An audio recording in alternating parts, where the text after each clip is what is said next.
वक्फ संशोधन विधेयक 2025 पर चर्चा हो रही है और चर्चा के प्रारंभ से ही ऐसा माहौल बनाने का प्रयास किया जा रहा है कि जैसे यह कोई वक्फ संशोधन विधेयक जो है ये मुस्लिम विरोधी है। और यह आज से नहीं है। जब ये वक्फ संशोधन विधेयक इस सदन में पेश हुआ था जेपीसी में जाने के पहले, तब से ये नैरेटिव बनाने का प्रयास किया जा रहा है पूरे देश में और पूरे देश का माहौल खराब किया जा रहा है यह बता के कि यह मुसलमान विरोधी है। कहीं से ये मुसलमान विरोधी नहीं है, कहीं से मुसलमान विरोधी नहीं है। क्या है वक्फ? वक्फ कोई मुस्लिम संस्था है क्या? वक्फ एक तरह का ट्रस्ट है, जो ट्रस्ट मुसलमानों के हक में काम करने के लिए बनाया जाता है। मुस्लिम कोई धार्मिक संस्था नहीं है वक्फ। ऐसा नैरेटिव बनाया जा रहा है जैसे ये कोई मुसलमान, हाँ उस ट्रस्ट को ये हक है, उस ट्रस्ट को ये अधिकार होना चाहिए कि वो मुसलमान समुदाय के हर वर्ग के साथ, चाहे वो महिला हो, पुरुष हो, गरीब हो, अमीर हो, पिछड़े हो, अति पिछड़े हो, सभी वर्ग के लोगों के साथ न्याय करे, जो नहीं हो रहा है। क्या है वक्फ?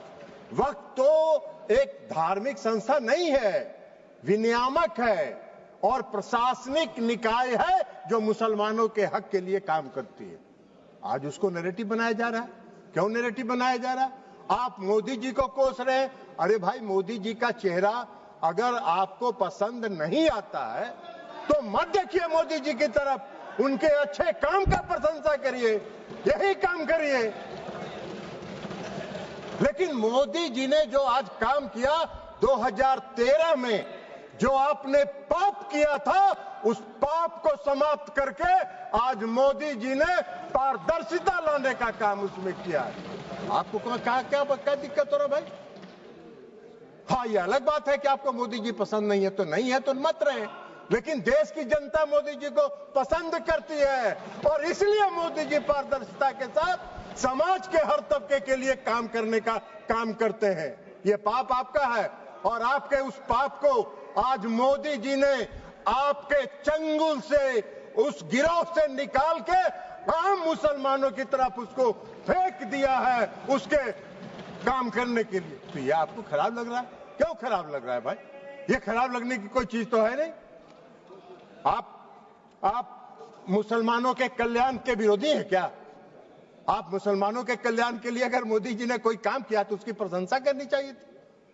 लेकिन आपको आज क्या है? आज इस देश में दो तरह के लोग इस वक्फ संशोधन विधेयक के खिलाफ हैं।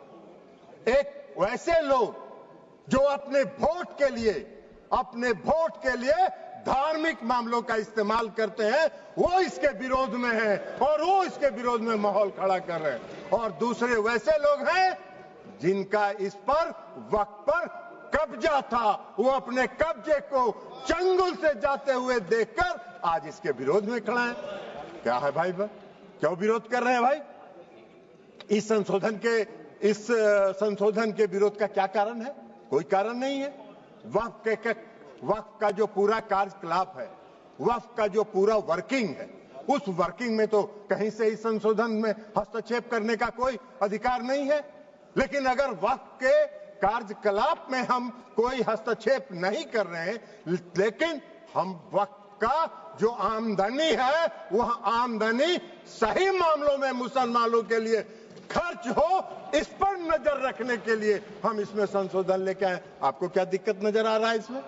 इसलिए कि आपको लग रहा है कि नजर में तो आप चढ़ जाएंगे, नजर में तो आपके चढ़ जाएंगे, अब आपका वो चलेगा नहीं जो गिरोह आपका कब्जा में था।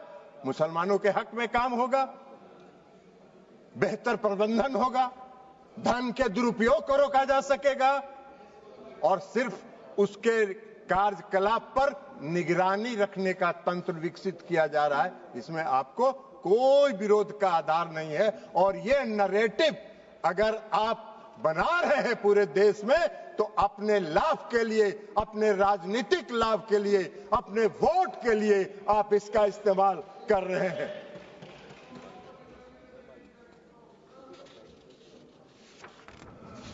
सभापति महोदया, इस संशोधन से क्या होगा? इस संशोधन से सबसे बड़ा फायदा क्या है? आज मुसलमान समुदाय के अंदर, ये नैरेटिव तो आप बना नहीं रहे हैं, मुसलमान समुदाय के अंदर पसमानदा समाज के भी लोग हैं। आप जरा बताइए हमको, पूरे देश भर का उदाहरण देके बताइए कि पसमानदा समाज का वक्त पर कोई है, वक्त में उसका बेचारे का कोई से है? कितनी बड़ी आबादी है पसमानदा समाज की, उसका कोई से है?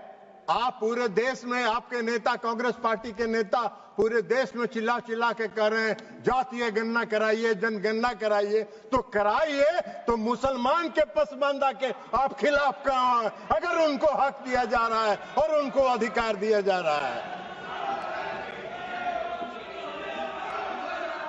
आपको बता देते हैं, आपको बता देते हैं, आपकी सेकुलरिज्म की एक कांग्रेस पार्टी के एक नेता का कल हम देखे अखबार में एक बयान छपा हुआ है कि जेडीयू सेकुलर पार्टी है, उसको देखना है। अरे जेडीयू को और नीतीश कुमार को आपके सेकुलरिज्म के सर्टिफिकेट की आवश्यकता नहीं है, उसकी आवश्यकता नहीं है। आपको हम एक बात बता देते हैं, सेकुलरिज्म की आपकी परिभाषा है समाज को वोट के लिए बांटो, भावना की राजनीति करो और वोट लेके देश पर राज करो और राज करो। यह आपका सेकुलरिज्म का परिभाषा है। नीतीश कुमार जी का और जेडीयू के सेकुलरिज्म की परिभाषा है कि बिना कोई विवाद किए हुए काम करो, समाज के हर वर्ग के लिए काम करो। आपने तो इस देश में बहुत दिन शासन किया। आपको एक मिनट सुनिए जयप्रकाश जी, आपको बता देते हैं, बिहार में नीतीश कुमार जी 20 साल से बिहार के मुख्यमंत्री हैं। आजादी के बाद से आपने कब तक शासन किया? कांग्रेस पार्टी ने बिहार में कब तक शासन किया? आजादी के बाद से नीतीश कुमार जी ने 20 वर्षों में मुसलमानों के हक में जो काम किया, आजादी के बाद से आज तक नहीं हुआ। क्या हुआ? मुसलमानों के लिए नीतीश कुमार जी ने तालमी मरकज बनाया, हुनर योजना चलाई, भागलपुर दंगा हुआ था, किसके राज में हुआ था? वेणुगोपाल जी, आपके राज में हुआ था। क्या न्याय किया था आपने मुसलमानों के लिए? नीतीश कुमार जी ने एनडीए के राज में भागलपुर के दंगा पीड़ितों को न्याय देने का काम किया। यह काम नीतीश कुमार जी ने किया। आपका सेकुलरिज्म की क्या परिभाषा है?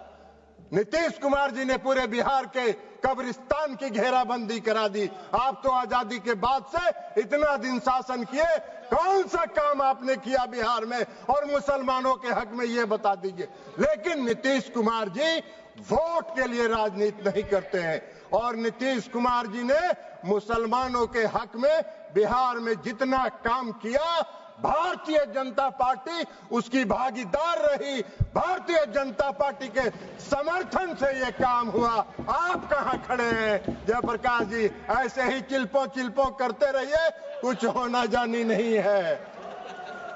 तो इसलिए आज वक्फ संशोधन बिल के माध्यम से मुसलमानों के, पसमानदा समाज के मुसलमानों के लिए, जो पिछड़े वर्ग के मुसलमान हैं, जो गरीब तबके के मुसलमान हैं, जो मुसलमान में भी सबसे निम्न वर्ग के मुसलमान हैं, उनको भी आज न्याय देने का काम हो रहा है। तो आपको चिल्पों बम मचा रहे हैं, आप हल्ला कर रहे हैं, आप नैरेटिव सेट कर रहे हैं, जैसे लगता है कि इस देश में कोई तूफान आने वाला है। अरे तूफान नहीं आने वाला है। इस देश के पसमानदा समाज के मुसलमान कल नरेंद्र मोदी के साथ खड़े होंगे कि इनके शासनकाल में हमको न्याय मिला। आप कहां नजर आइएगा? नैरेटिव सेट करते रहिए। और उसके बाद आप बताइए, महिला सशक्तिकरण की बात करते हैं, बड़ा चिल्लाते हैं महिला सशक्तिकरण के लिए कि महिलाओं को सशक्त करना है, कांग्रेस पार्टी महिलाओं को सशक्त करती है।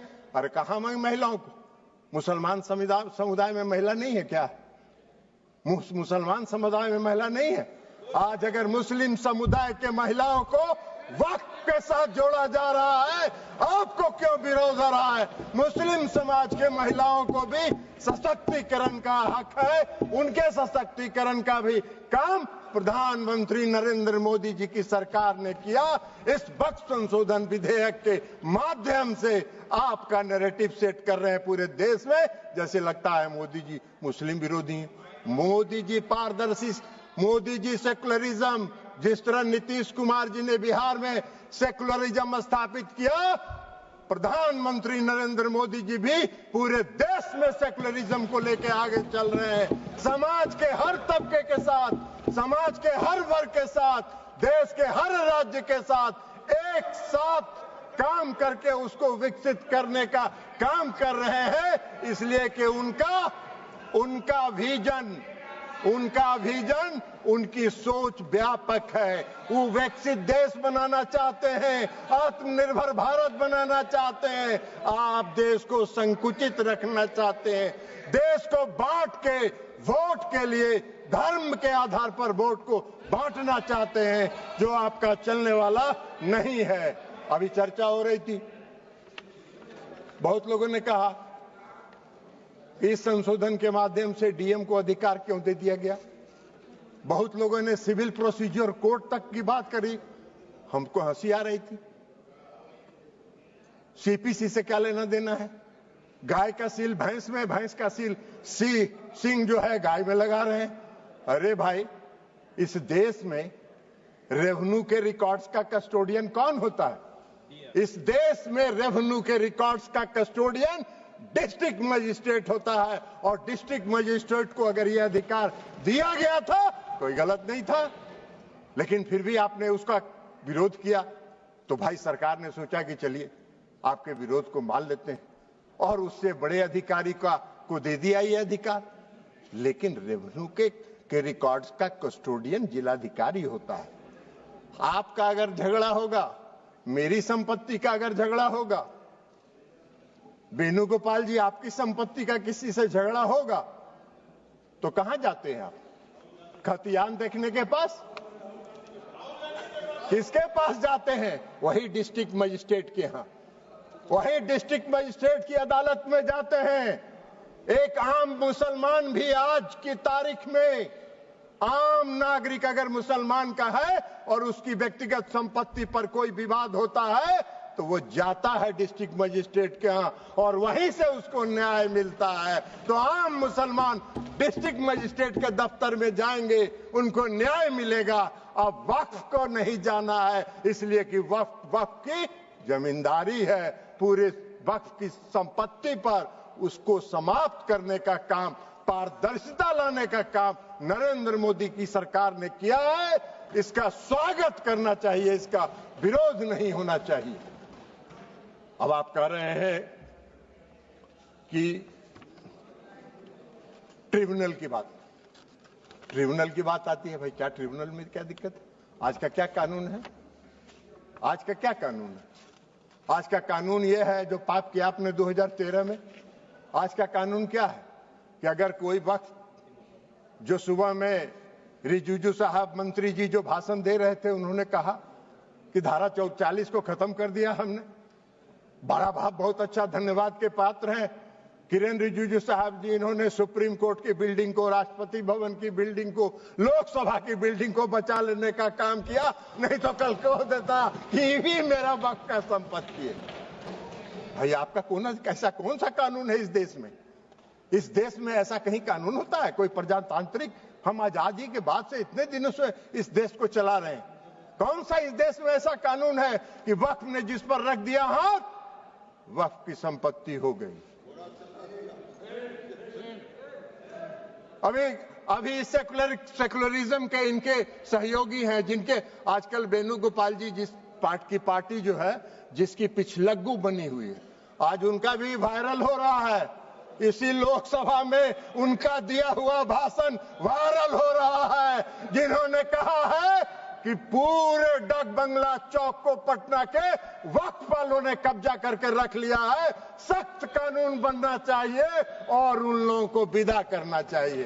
तो यही तो आपका है, यही आपका है, वायरल है। जरा बाहर निकल के वेणुगोपाल जी देख लीजिए, नहीं हो तो बोलिएगा हम भेज देंगे, मेरे पास भी है, हम भी भेज देंगे आपको, देख लीजिएगा। तो आप वक्फ की संपत्ति में को अगर आज समाप्त कर दिया उस धारा को, तो बड़ा बढ़िया काम किया, हम धन्यवाद देते हैं रिजिजू साहब के, जिन्होंने इस देश को बचा लिया और इस देश के कई लोगों को इस शिकंजे में फंसने से बचा लेने का काम इन्होंने किया है, इसलिए हम उनको धन्यवाद देते हैं।